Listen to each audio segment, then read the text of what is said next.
Ешқашан ешкіммен алыспаңыздар.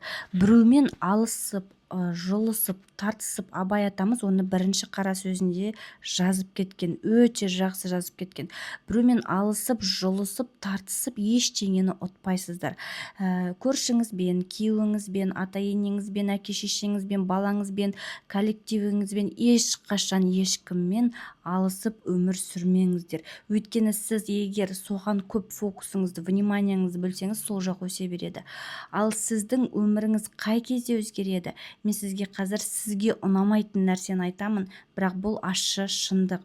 Бірінші, қандай проблема болмасын, қандай ұрыс-керіс болмасын, қандай спор болмасын, бірінші өзіңізден бастаңыз. Бірінші өзіңізді тәрбиелеңіз.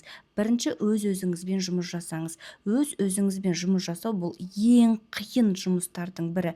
Бірақ өз-өзімен жұмыс жасап, өзін тәрбиелеген және де өзін жақсы көре алған адам, өзін қабылдай алған адам ешқашан сырттағы шумға көңіл бөлмейді. Ол тек қана өзінің өмірімен өмір сүреді және тек қана өзін түзетумен болады.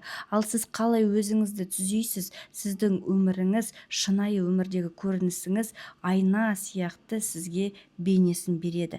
Өз-өзіңізбен жұмыс істеу керек бұл өмірде бақытты болу үшін. Біз сіздерге 200-ге жуық тегін сабақ дайындап қойдық.